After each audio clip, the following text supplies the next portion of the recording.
Rev up your engines!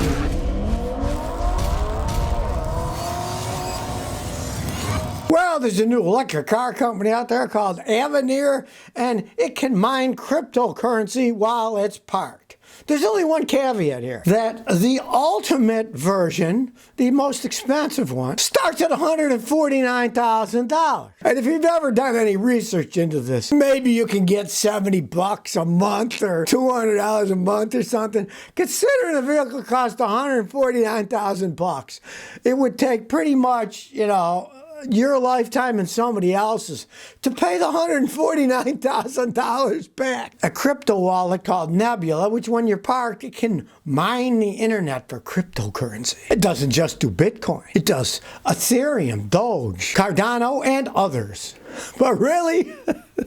$149,000 car. I don't think you're ever going to break even on that one. This is a crazy vehicle to begin with. It goes 0 to 60 in 1.8 seconds. A lot because it's a small vehicle. I believe it's a three-wheel job. That's 449 horsepower.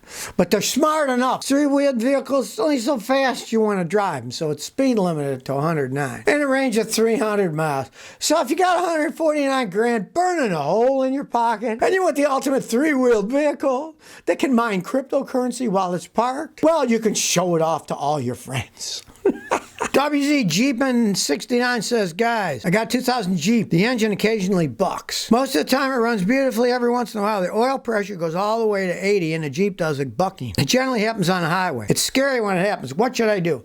Well, start here.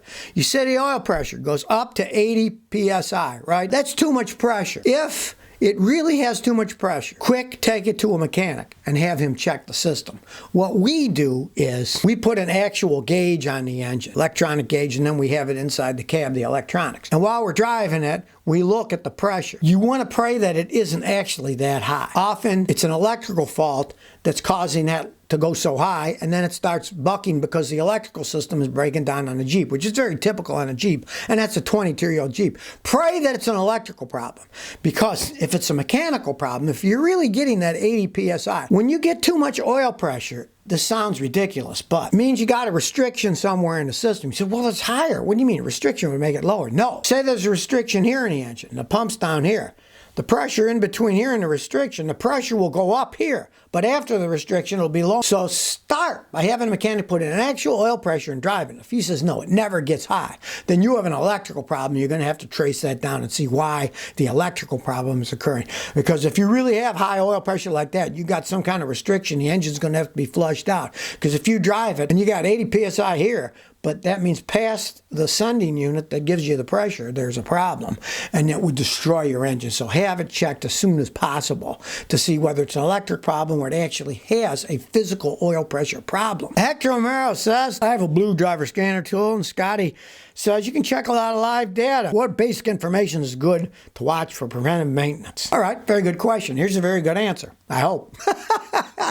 You want to look basically a lot at the fuel trims. It'll have the fuel trim for bank 1 and bank 2 if you got a V engine. It'll just have bank 1 if it's an inline engine. If it's a positive like +7, that means your car's running lean and it's adding fuel. If it's -7, it would mean it's running rich and it's subtracting fuel. You want to keep that number as close to 0 as possible, because your check engine won't come on until it gets to like +20, 25, -20, 25. It's got a lot of leeway before it'll turn the check engine light. But if you watch those figures start creeping up, then you know there's a problem in the car not running correctly. And that is the absolute most important thing to look at, is the fuel trims. And it's got short-term and long-term. So you know what's happening while you're driving right now, short-term, but also the long-terms, which are really important, because then you know over the course of time, this engine's either running rich or lean, or it's running okay. Now, most cars, they might be ±1.5 or something. That's not going to hurt anything. But you start getting to bigger numbers, then you got a problem, and you know, okay, I got to find out why it's doing this now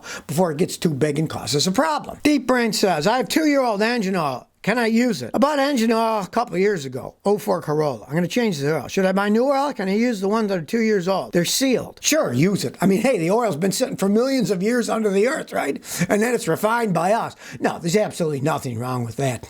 I've had castor oil that customers gave me years ago because they didn't use it, and God knows how old it was then. And I used it in my vehicles. It worked perfectly fine. It's really strong stuff. What breaks it down are only two things. One is oxidation, and you got a sealed container so it's not oxidizing. And two is the heat and explosions that occur when your engine fires and burns gasoline, which none of which is happening to yours because it's in a sealed container. Sure, you can use it. It's perfectly fine. Now, brake fluid, no, I wouldn't. Even if it's sealed, as it gets old, unless you had brake fluid that was in a metal canister that was sealed, those are impervious. But if you have brake fluid in a plastic container, a lot of times it's not totally impervious. You'll see they suck in or go out because they expand and contract as they absorb stuff. I wouldn't use old brake fluid, but engine oil, that's perfectly fine to use if it's 2 years old. It's not going to hurt anything. TS says I got 2010 Honda Pilot. It is misfiring with 150,000 miles. Check engine light. Mechanic said it was a bad cat. They changed it. Didn't make a difference. Honda said it had misfires on 3, 4, 6 because the air intake hose has tears. They replaced it. That didn't fix it. What could it be? One, the guys at the dealers certainly aren't very sharp. Everyone knows Hondas have old style systems on their valves. They got little screws and nuts. You have to have your valves adjusted. You got 180,000 miles. I'm sure they need adjusting. It's a very expensive job. It's a V6. It is a royal pain in the wazoo. But Hondas are notorious, especially for their exhaust valves tightening up. Not getting too loose, but getting too tight, and they have to be adjusted. Start with a valve adjustment. You paid for a cat, you paid for all kinds of crap, and I bet you the idiots never even checked the valve adjustment. And that's typical with Hondas. Now, if it was a Toyota, you wouldn't have to think about it. They use a shim system with stainless steel shims. My Celica's got 240,000 miles. The valves have never been touched, and it still runs perfectly fine because they use the stainless steel shims. But Honda's using old dinosaur technology on those where you have to physically adjust them. And I can just about guarantee you that's the problem because I see it so many times on those Hondas. Nobody ever adjusts the valves. Price what a valve adjustment is for your V6, and you'll know why people don't, because it's very expensive with most people. So I would start there. Find a good Honda mechanic who knows what he's doing and let him adjust the valves. Robert Bleaswell says, why does my truck rear end bump when I accelerate? Got an 04 F-150, 150,000 miles. I start to accelerate, there's a bump that comes from the back. If I go slow, it doesn't. It only happens when I first start driving. Help. Pray is just universal joint. The drive shafts have universal joints so they can flex. And if your back universal joint is starting to wear, it'll bump. And that's easy. I got a video how to replace U-joints on a drive shaft. You can watch it. You jack it up and you pull it. And when you grab the drive shaft and it goes like that and it clunks, you hear clunking, U-joint, right? Now, if it's not that, you do have 150,000 miles. It could be your differential starting to wear out. The rear end, the differential's built into the axle there.